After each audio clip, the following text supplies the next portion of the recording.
So now, I just did some small introduction about you, Andrew, and saying that we are just going to talk in English. And if someone can keep up with the English, then they can stay and watch us.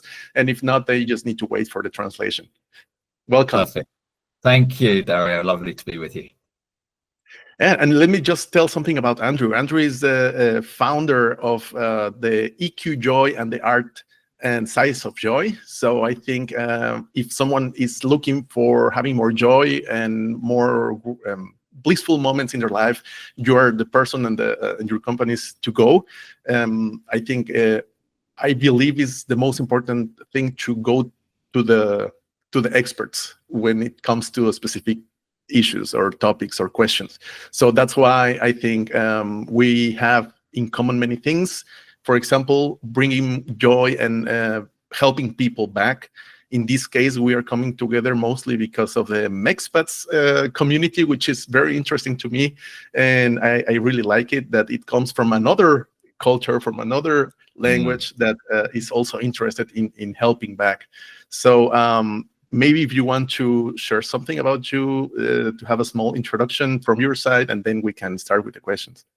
Yeah, absolutely. Thank you, Derek. So I have to own up by saying I'm not always joyful. And I certainly haven't always been joyful in my life. So on a joy scale, we'll talk a bit about the joy barometer and the joy score.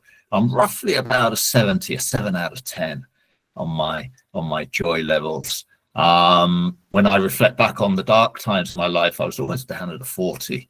So compared to that, I'm pretty good.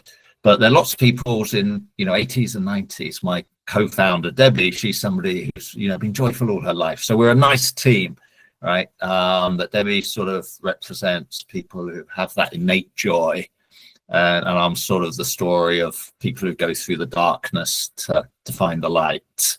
So both are sort of inspiring in their own way. So that's sort of my story. But my background is in research. So I've been a researcher all my life, understanding how people are, their thoughts, their values, their behaviors from a consumption perspective. So helping brands grow.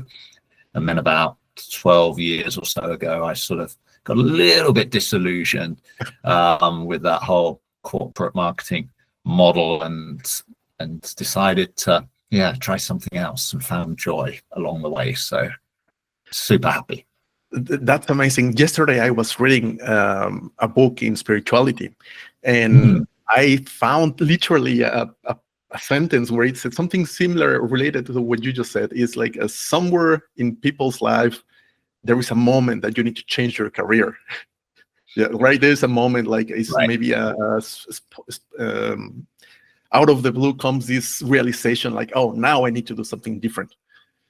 So this is there's a very spiritual angle to that, which I believe says that you get more than one of these messages, signals that you should be changing. You should perhaps understand your purpose. You should perhaps be thinking of what you're going to do with your life. And most of the time we ignore those messages.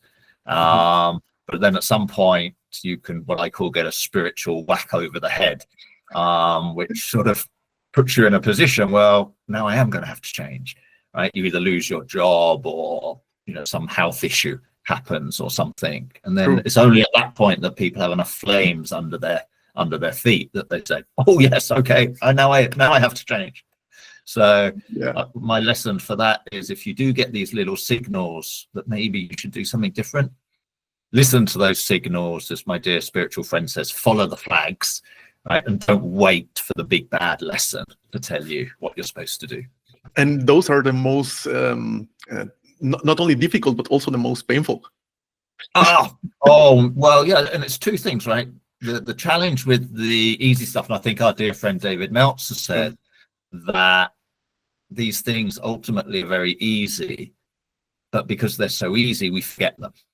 Yeah. Right. And it's only the difficult things that we remember in some way. And so that's the challenge, to remember each day, have little practices that help you remember the easy things to do, to be kind, to express gratitude, not difficult things to do. But if we don't pay attention to them, we can go through a day, a week, a month and realize, well, I haven't been thankful for anything this last month. And so you really have to catch yourself and train on a daily, weekly, monthly basis, these little practices, if you want to incorporate them into your life, right? Make it real. I wanted to ask you about your own experience. What brought you to this path? Actually, I think that is really interesting. But before that, I just want to state a quote from Nietzsche, which I love it. It's like, if you stare long in the darkness, darkness will stare back to you. Right. So I think that's like some people are in these dark places, maybe looking for a way out, but they cannot see it. And they are like literally asking for help in a helpless and hopeless situation. I was also in a similar situation, and I have my own experience, but I wanted to ask you, what brought you to the path of joy and light? Because at least from my own perspective, it's like we need more of that. Right. Yeah. And it's, if somebody hasn't been through it, it's probably quite hard to understand the process that you go through when you are in that dark space. Because really a lot of it is in your head. And no matter what people say to you, you find a way of twisting it into darkness. And so it's very difficult to take advice from the outside in that situation. Or at least it was for me. I was always a person who found my own solutions to stuff, right. And so I wasn't gonna ask for help even in this darkness. So I would suggest anybody who is there, do reach out for help. Do find it. It can help you get quicker through the process, for sure. But I think, the darkness, the interesting thing is, when you think about it, have you ever been, in a really dark cave, or, it could be a most massive cave? All you need is a little bit of light. Yeah. And it illuminates that whole cave, right? And so I think one of the challenges with joy is that people see it as too aspirational, in a way that it's too far.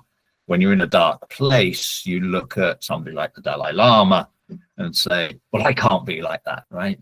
My life is hard. I've got the kids to feed, and there's no bills to pay, and I don't even like my job. There's all this state of being in the life that makes people find it hard to think of joy in terms of the balloons behind me, right? So one thing I would suggest to everybody is say, don't be comparatively thinking when you're thinking of joy. True. Think about where you are today and how you could feel a little bit more joyful in the moment, a little bit joyful tomorrow.